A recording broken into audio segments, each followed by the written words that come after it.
Welcome to the Employers Legal Lounge with your host, Michael Sullivan Associates Managing Partner Eric DeWam. Each month, we dive deep into a specific topic to provide you with valuable insights and guidance for navigating the complex world of California employment regulations. This podcast is provided for informational purposes and does not constitute legal advice. Only your attorney, with complete knowledge of the facts and circumstances of your situation, can determine how the relevant laws apply. Now, on to the episode. Welcome, everybody, to the very first podcast episode of Employers Legal Lounge, a space where employers, business owners, human resource professionals, risk managers, insurance brokers, insurance carriers, third-party administrators can all come to get the recent updates in the employment laws, especially in California. My name is Eric DeWam, Managing Partner at Michael Sullivan Associates Employment Law Department, and I will be your host. Before we get started, first thing is a thank you to all of you for joining us for our very first episode. I'm very excited about this. Our goal is that this is a resource for you to come to and get some updates and ideas and strategies about what is going on in the compliance world for employers, a very difficult place to navigate, especially in California.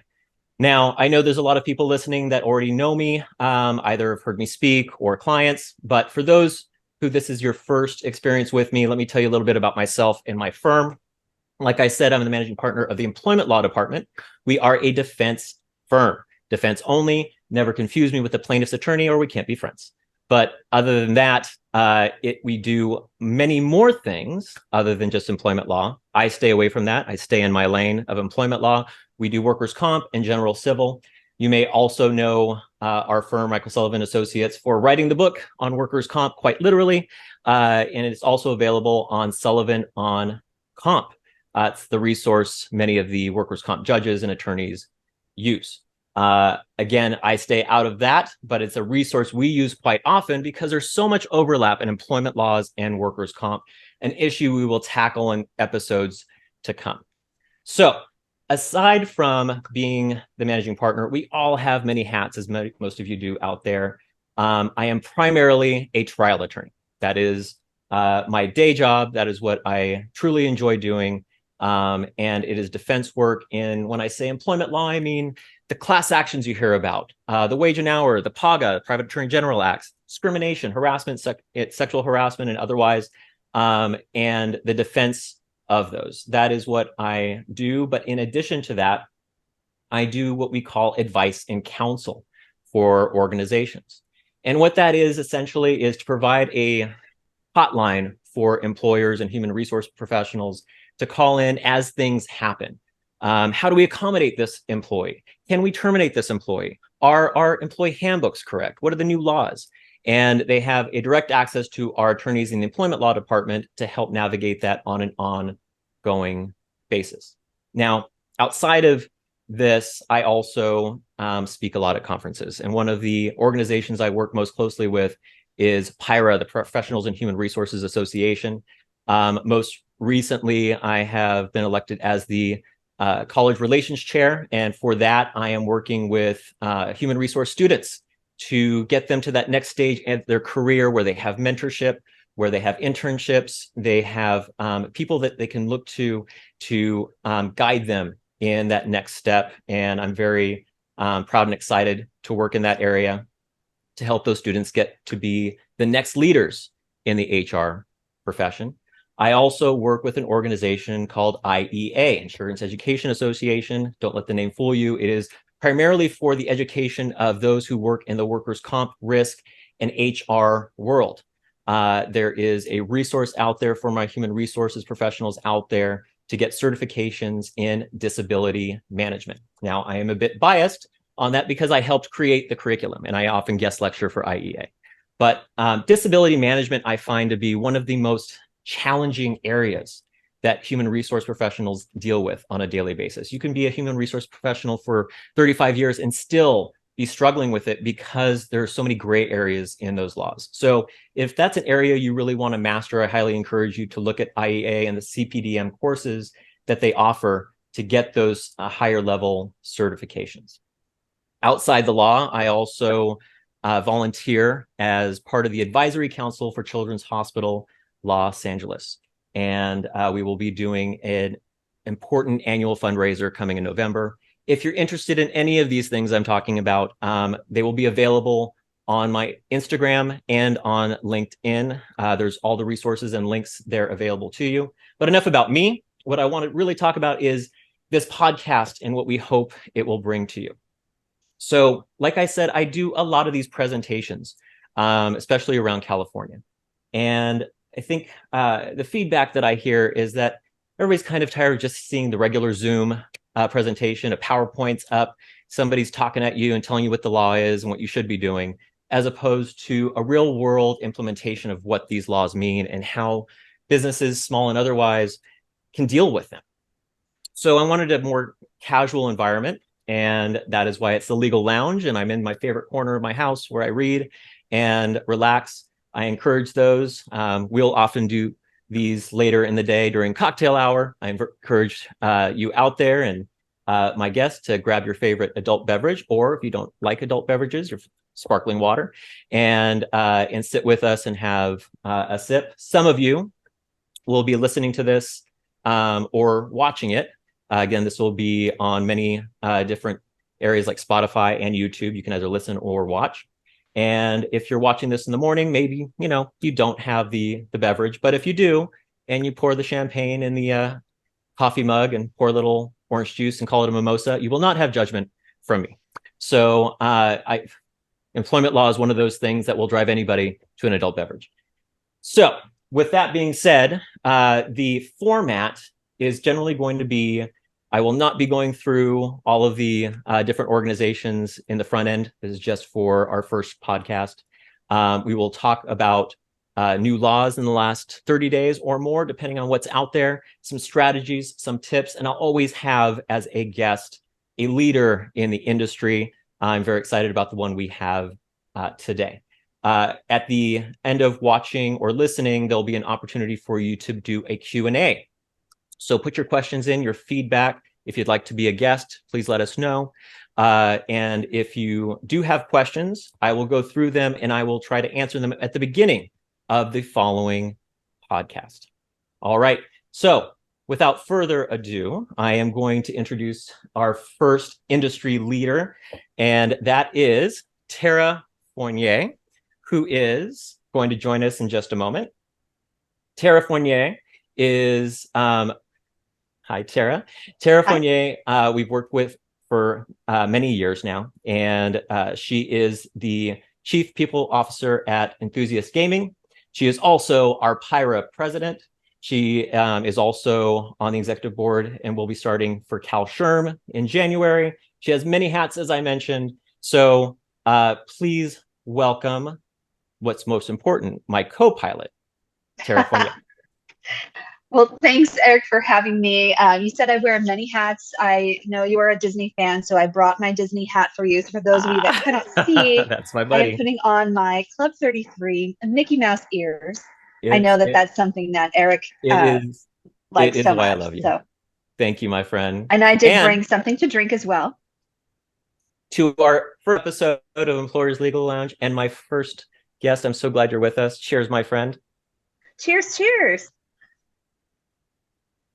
Our first sip. All right. Fantastic. Now I'm going to take the ears off and we're going to go right into business, I'm sure. I can't wait to hear what you have to say. Well, we have a lot to cover. And one of the first things that I wanted to at least start talking about is what we have coming up next week, you and I. As I mentioned before, Tara is my co-pilot. That comes from a series that she and I started in the pandemic to get the education out to the masses about the ever-changing laws that legislation and the governor threw at us to try and navigate. And Tara appropriately phrased it, building airplanes in flight. We are currently going to broadcast our 11th episode next week at CELU through PIRA. And Tara, tell us about building airplanes in flight, where that came from. So building airplanes in flight. By the way, you said we're doing series number 11. It's actually flight 11. We're doing flights Thank here. you. I know. You're welcome. Yeah. So I always have thought that, working as an HR professional, you come to work, you have a list of things you have to do in a day, and things happen, right? Just like when you're on an airplane, the whole job of the flight attendant, the pilot, the crew is to keep the airplane flying and gain altitude and moving forward, no matter what the circumstance, right? There's turbulence, you navigate it. There's a lack of oxygen, the oxygen masks come down. And I feel in some ways, HR and business with our relationship with employment law is a little bit like that. So to me, when we went through the pandemic, it was one thing after the next, trying to figure out how to navigate through all the health and safety and OSHA rules and Cal OSHA rules. And so speaking with you, Eric, I said, this is like, we're on an airplane here, and then this airplane has to keep going. We cannot let this airplane land. And No that's landing. how I came up with airplane in flight. It's just because you as an HR professional, you've got to keep the ship moving. Yep. So that's what we're doing, no matter what.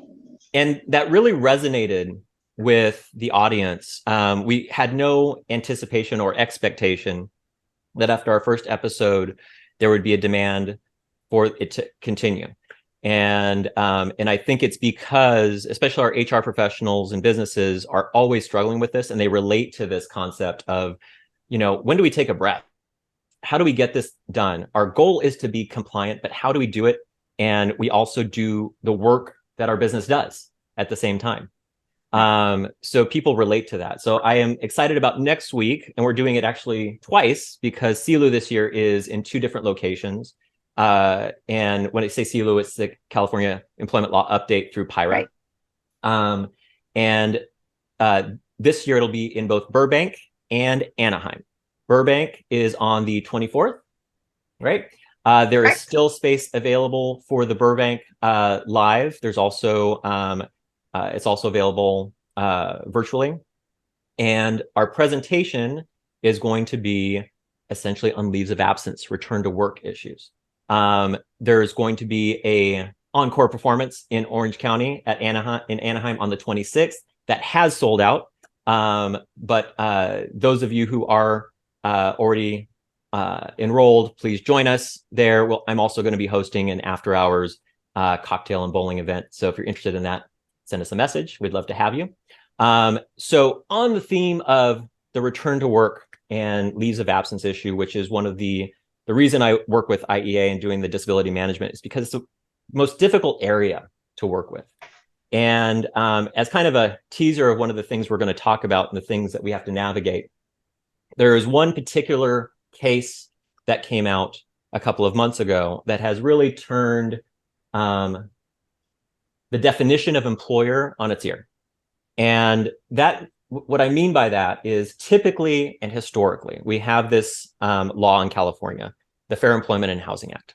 And that is, people are familiar with Title VII, the ADA, it's the California component, and it covers all the wrongful termination and discrimination, harassment, reasonable accommodations, et cetera. Employer has always been pretty simple, right? You have 5 or more employees, you're covered under FEHA, you are the employer, right, of your employees. And what came before this court this summer, which is Raines versus HealthWorks. You've heard of HealthWorks, Concentra, right? Yep. So in the background, this is what happened. HealthWorks was just doing a preliminary screening for a new employee for an organization. And in that screening, they had a questionnaire. And the questionnaire, from what the plaintiff said, went too far, asking about things of, menstrual cycle and, other types of past disabilities and all this kinds of things. And that was not provided by the employer, but by HealthWorks. So the complaint happened. And obviously the first, pushback is, hey, we're HealthWorks, you can try to sue us, but not under FEHA. We're not your employer. We don't employ you. That was a one time you saw you went off and you worked, right? So you can't sue us under this law. This goes up to first the Ninth Circuit, which is the federal circuit. Ninth Circuit says, hey, we don't really know. So California Supreme Court, you tell us if a third party who is not directly the employer can be sued as an employer. And let me just cut to the chase. The California Supreme Court is not your friend, small business or any business whatsoever. And the California Supreme Court said, well, if you're doing the kind of work that an employer might do, screening or asking, background questions or, those types of things that an employer would normally do, you may be an employer, even though you've never paid the person, although you've never interviewed them or accepted them as your employee. You are now an employer under California. So what does that mean? It means, and they didn't limit it to people like Concentra or HealthWorks. It is any third-party agency that does that work. First thing comes to mind, and I think a lot of people listening out there might fall in this class, are HR consultants. Basically, an outsourced HR. You don't have it at the business, but they give you the advice. What's that?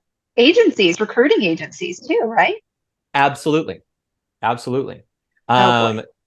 Anybody doing this type of potential work or advising employers where they actually say, hey, yeah, it's okay to terminate them, or yeah, you gave them enough leave.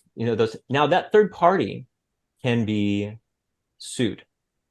Does that include you as an attorney? So people have asked me that question. I think there's going to be a limit there because there's certain boundaries of attorney-client privilege and attorney advising that I don't think this law will quite reach. That's not to say that a plaintiff's attorney won't try to do it, because there's a plaintiff's attorney under every rock in California to take any kind of case. So will they try? Yes. Do I think they're going to be successful on that? No. But how about insurance brokers, insurance carriers?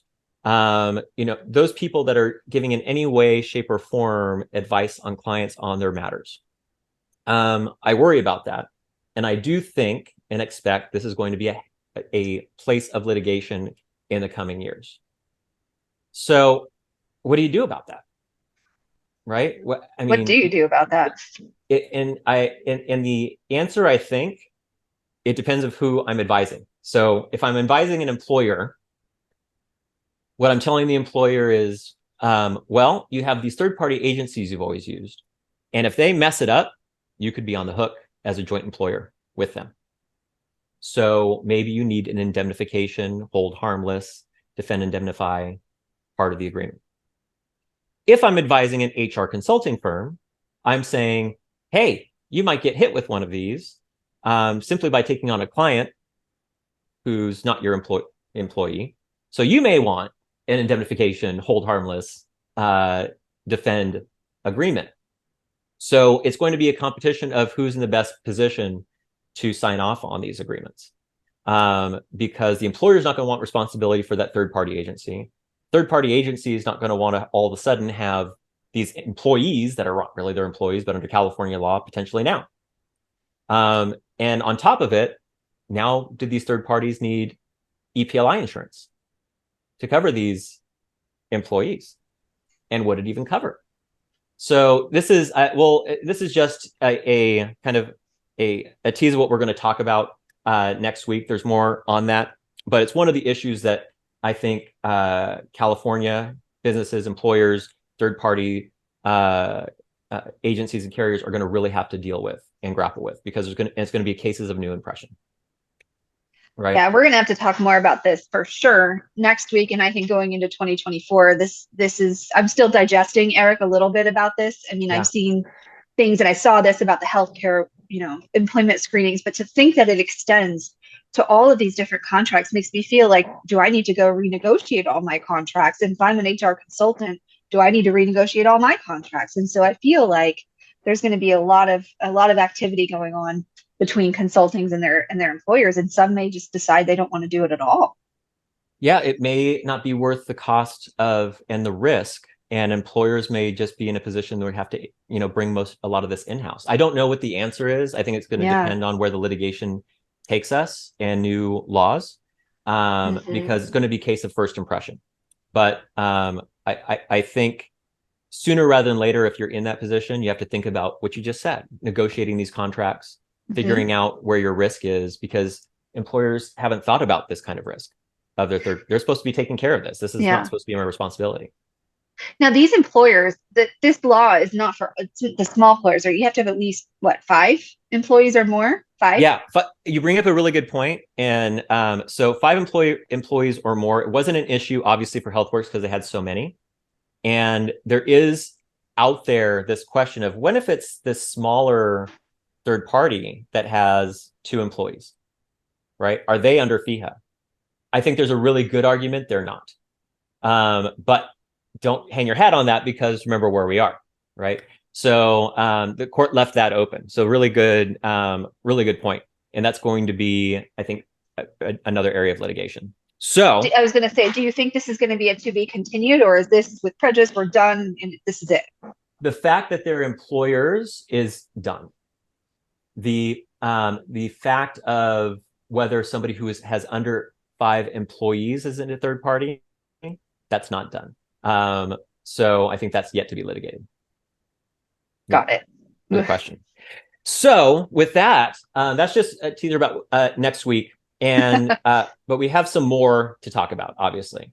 And for those who have been paying attention, and every year around this time, we get the gift of new legislation signed in by our good governor. Now, I don't know how much of it you've seen. I'll start with an up note that there was a lot of terrible laws on there that could have been signed in that were not. I agree. I was surprised by some of the things that were vetoed, actually. Yeah. Which ones were you Well, surprised there was one. It was about the expansion of the Cal-Warren Act to go from 60 days advance notice to 75-day notice. Yep. I thought for sure we were heading down that track, and I was very surprised to see that the governor vetoed that, even after it got through all the legislature. That I thought we were in for sure. You and me both. So it's sometimes it's like, oh, they're definitely going to do that. That wasn't easy. And then when they don't do it, you're like, what was going behind the scenes that he didn't sign it?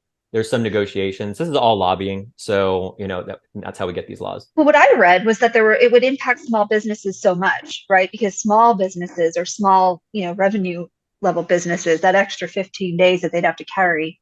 Yep. Workers when they can't afford to have them anyways because of the 60-day rule. Like it was just too burdensome so that they didn't do it. So that's what I heard. So that was one. Yeah, there was another one I was surprised too. Which one? And that one was SB 731. It was the return to work notice where there would be a mandatory 30 plus calendar days before remote employees would be asked to return to in-person work. I thought we were heading down that road too. I thought that was an easy yes. What happened?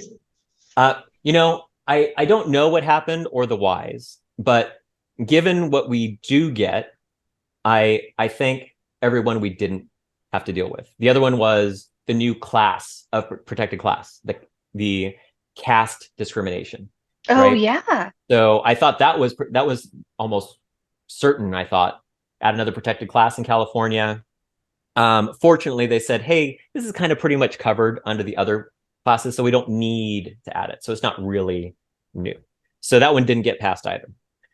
So the ones that did get passed, and one of the ones that I think our employers really need to be aware of, and is one of the big ones, is the no compete agreement law.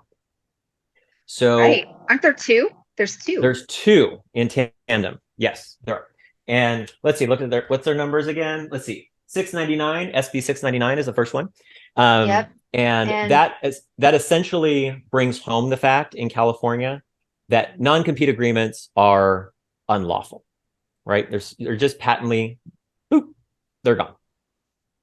Now, there's been arguments about this, about how far it went and if there's exceptions to it. And there's a few very nominal exceptions to the non-competes that we don't have to get into because they hardly apply to any business.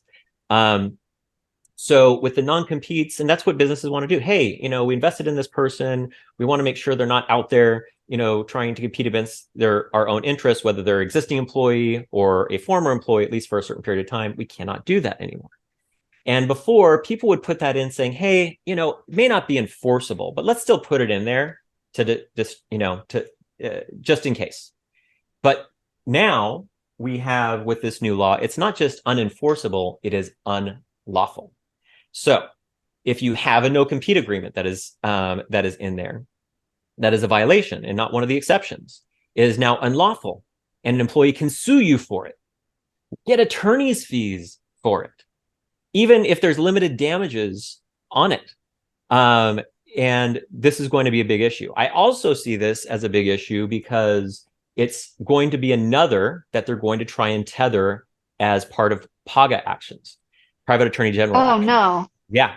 So, and just as a background for those who don't know what PAGA is, it's basically class action light in California. You have a representative employee, they sue, on behalf of other employees. The other employees don't have to know about it. They don't have to be part of it. I'm drinking. Yep. They're just with it. I know that would make me drink too. Hold on a second. Hold on. PAGA, drink. Anytime you say PAGA out there in the podcast, have your drink, take a drink. PAGA. Oof. There we go. Sorry. So keep going. with PAGA, it covers almost every labor code. And we litigate almost every year about how far that goes. It's pretty much everything under the sun. We've also learned it falls into, if you don't provide the right sick days under healthy workplace laws, it affects OSHA now. So OSHA violations can be brought under PAGA, which carry all sorts of penalties and attorney's fees. And I expect this too. Well, I did say that. That's right. Thanks. I love a drinking game on in the employer legal lounge. So I think we should make that a thing going forward. So I expect that's going to be on there as well. And so be aware of it, and then take a look at these agreements. Every time you send it out, it's going to be a problem now, because AB 1076 now requires the Valentine's Day special. It's a Valentine. Yes. You know that, right? Do we know why it is? Because you have to do it by February the 14th. February the 14th. And what do you have to do? Send love to all your current and former employees, letting them know that the non-competes are no longer enforceable. You literally have to do this by law. Send in writing a notice to anybody in the planet that has been employed by you that has this on their list. Am I right? You're right. And isn't it wild? That is just, it is. Yeah. So, I mean, don't know how far back do we have to go? So it goes back to January 22.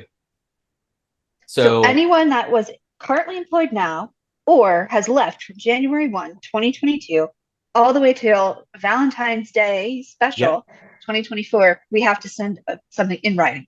And going forward, if you get one out again, then you still have to send out a notice. So everybody that signed one, you have to say, hey, by the way, forward. Yeah. So if you make somebody sign it in March 2024, notice goes out. So now we have to tell our employees, hey, we goofed, that was unlawful. We can't do non-compete agreements. So the big point this is for California specifically, right? Well, yes. What and if somebody works in Wyoming? Great question. That's part of this law too. That's where a lot of the litigation happened, was people would sign this in Wyoming, right? But they would actually come in at some point to work in California. And employers would try and use this choice of law to get out of it. Now, once they come into California, that agreement is not only void, it is unlawful, and you have an unlawful agreement. Wait, just to be clear. So if an employee is on a business trip and comes to California, or are you talking about an employee relocates to California? Relocates or does any work in or for the California part of that entity. Okay. And if it's a California company, but they have employees elsewhere, does it not, if the employee never ever sets foot in California? Or is the best practice just to kill the whole thing? There's an argument there, but I would kill the whole thing. And I mean, with employees of a California organization that are all remote outside of California, I'm not going to really want a non-compete anyway. So I honestly, if you have employees who might come back to, who work for anywhere in California, you have your legal team, your employment law specialist, and be careful. Not all lawyers understand the employment law aspects, to revise, strike these things. Also, the non-solicitation agreements. Those we are fearing are tangentially affected. So if you have non-solicitation agreements saying, hey, when you leave, you can never talk to our employees or try and bring them with you. Those might be affected too. I think that's litigation to come. So have your employment lawyers take a look at those and see how risky those are and if they're worthwhile having in the first place. Makes sense. Now, I've been seeing, and I'm asking you because you're the employment law expert. I'm just the HR professional here. Just But aren't they looking somewhere in Washington at federally getting rid of non-solicitation, or not non-solicitation, non-competes? Isn't that something that's being considered right now? Yep. First, to your point, I find the HR specialists know more than the attorneys most of the time. So not just so usually you guys have it before we do. But to your point, yes, New York just did the non-compete ban. Other states have been doing this. Michigan's done this. Many states have done this already. I had just mentioned, and I probably shouldn't have mentioned it because I jinxed it maybe a few months ago, going, God, I'm surprised that California, I mean, all these other states have done it. I'm surprised California, because we always do that stuff first. And there it is. So sorry about that, everybody. Wow. Yep. So we were not competitive in our non-compete race. I know we were not the first to make something a violation for employers. That is a shock. So what else do we have? And how are we on time? Oh, one of the things I didn't mention before is I want to try and keep this at about 45 minutes for everybody, because I want to be respectful of everybody's time. I don't want to make this a long process, but give you nuggets to work with, and we can answer more in the following. So if we hit the 45-minute mark, I put a little alarm on, then we'll start closing up, just to be respectful of your time. So what else do we have? We have AB 1228. Oof. Bingo. Yep. Right. So it affects the fast food industry. And I know, Tara, you know this one. I do. Why don't you let them know about 1228? So if you are like me with young adult and late teenage children that work in fast food places, your children may make more money than you very soon, because the minimum wage for fast food workers is moving up to $20 an hour beginning April 1st of 2024. So I don't know exactly, and I want to ask you, Eric, about the definition of a fast food worker. And then for my friends that are HR for fast food organizations, I don't know what that means, but I've seen and read a whole bunch of articles. So I'm very curious to talk about this. It's broad reaching. So almost any restaurant, fast food market in California is going to be under this. It's been it's been a long war over these fast food committees that have been, trying to be implemented. They've rolled back that a little bit. This was part of the negotiation to roll that back a little bit. So the $20 was, one of the concessions, and one of the interesting choice of words. Yeah, right. Concessions. One of the only good things about it is, San Francisco is always chomping at the bit to up that minimum wage even more. They can't do that because this is capped. So no local government can go, oh, well, you're 20 now, so we're going to be 25. So that's the only, they anticipated that, which most certainly would have happened in San Francisco, but they killed that idea. Let's see, what else do we have? Oh, SB 553, the workplace violence training. So now we are, as employers, are obligated to do workplace violence training, have an actual written program, and that is to be rolled out January 1st, in addition to everything else you have to do by January 1st. So some people might be thinking, gosh, this is, silly, and, to some extent, part of it might be, but workplace violence does happen. And it's something that we hear about and worry about because we watch the news, and something terrible always happens in schools and workplaces. And I, as I recall, even you, my friend, have had some experience with this, where a program like this might be helpful. Want to share the quick? Yes, grab a drink and sit down. I'm ready to dish. I can't say the name of the company or the name of the employees that I worked for, but we'll say that it was probably 10 years ago ish. And I was working at this company, and we had somebody that had gone through an accommodation. Didn't know you back then, Eric, but it really could have used you at that time. And we did all the accommodations that he needed, and eventually he decided to resign. He leaves the company. A few weeks after that, my HR assistant, HR coordinator, comes to me and says, Tara, you know what? Somebody just sent this in the mail. I think it's food. It smells a little rotten. What are we going to do? So I said, let's go. Let's see. And it certainly was something rotten. It was something somebody decided to send, something that looks like a poop emoji to us.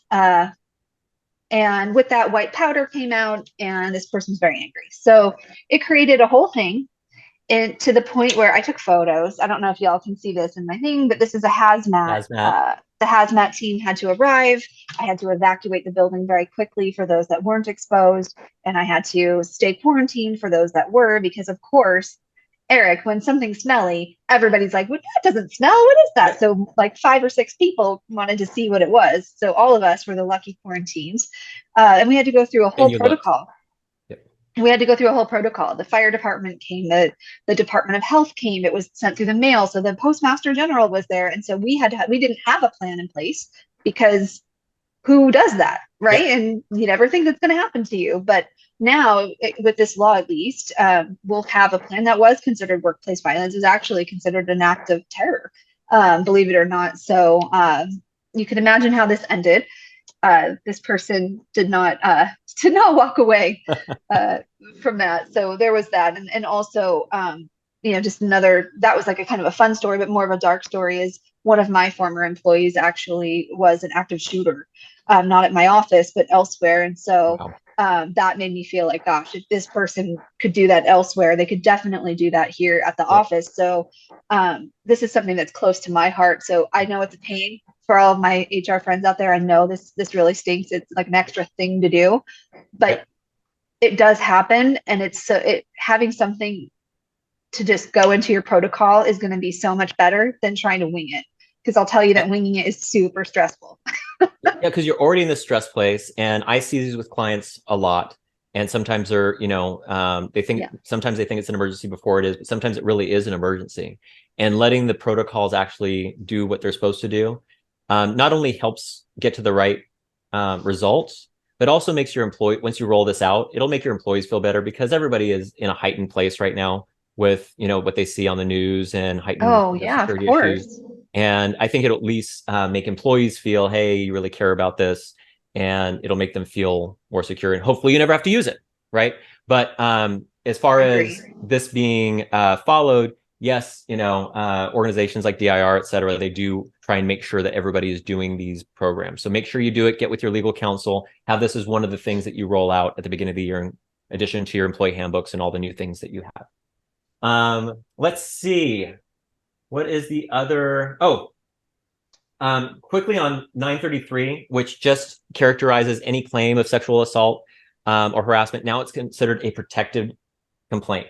Why that's important is there's often litigation of encounter litigation of defamation and other issues that are brought up as a countersuit. This really stops that from ever happening. It prevents defamation suits.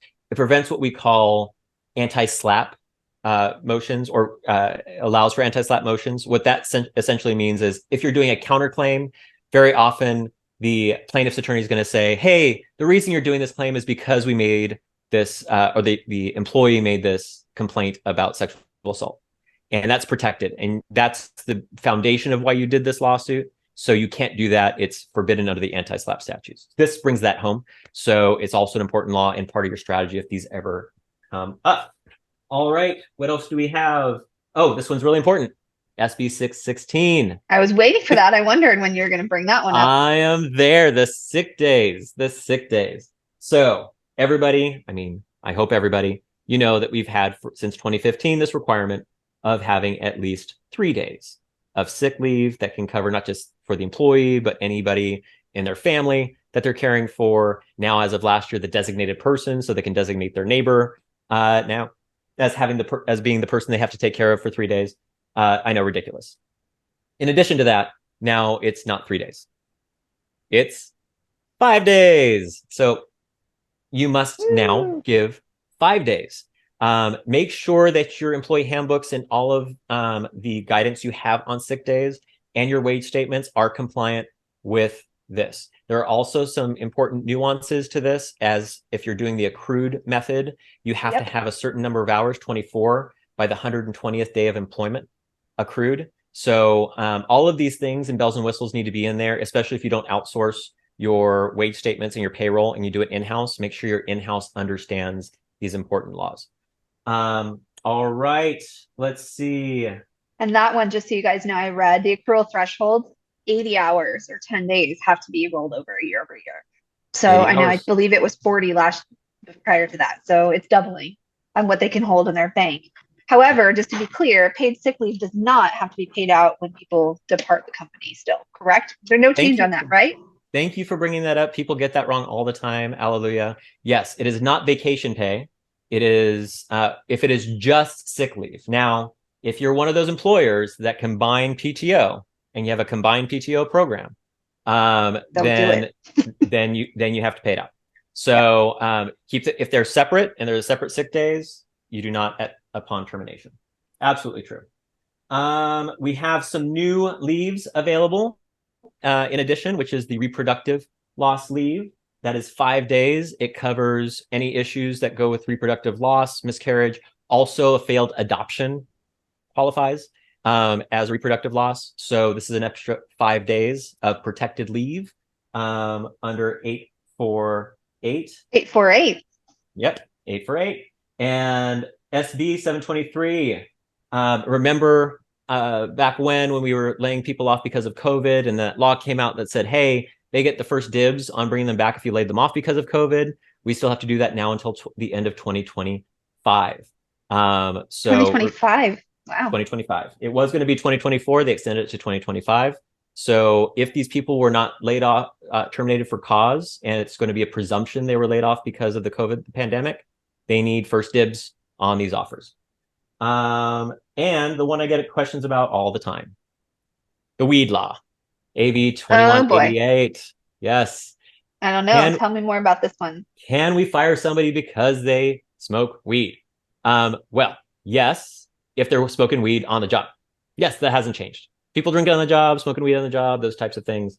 Yes, doesn't cover that. It covers off work use. So if somebody is off work and using medicinally or otherwise, we cannot discriminate against them so long as they are not under the influence while working.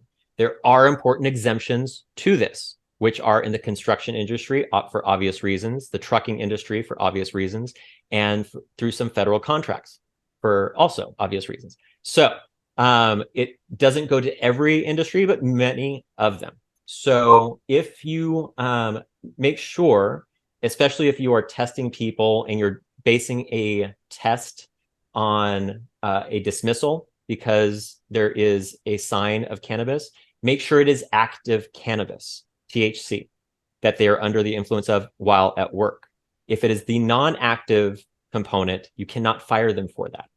So it's really important, especially the types of tests that you do. They're becoming more sophisticated, especially now because of this law. So make sure you revise your programs and how you deal with these issues. And I just got the buzz that we are at the mark. Did I go through all the legislation? I think you did, but I just have to make a funny comment to kind of bring this full circle. And just the first thing that pops into my head, right, when you're talking through this and active THC and you've got to take them and get them tested, it goes right back to the employer as a contractor, as a health works, as RAINS, and all that comes right back around full circle again. So it just all connects. It's very interesting. Yes, that organization that actually tests them now could be our employer under RAINS. I know. I didn't even think about that. 100%. So it all connects back full circle. Which is to that, I say PAGA. Ooh, PAGA. PAGA. Yes, that means we're drinking it for those who are listening. A few closing notes. Real quick, please do join us at CELU next week if you can and meet us in person. There's going to be options for you to give comments and questions. I will try to answer those at the next podcast. And most important, thank you, Tara. I couldn't think of a better first guest than my co-pilot. I'm so grateful to you. Thank you for all the knowledge, the fun, and the drinking game that you started. And I appreciate you.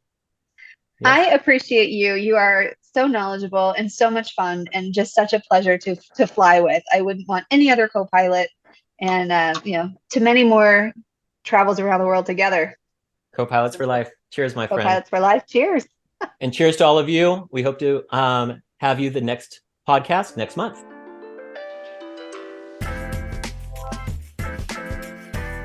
Thanks for listening to the Employers Legal Lounge podcast, presented by Michael Sullivan Associates. Remember to subscribe on your favorite streaming platform so you never miss an episode. We release new content every month, ensuring you stay informed about the latest developments in California employment law.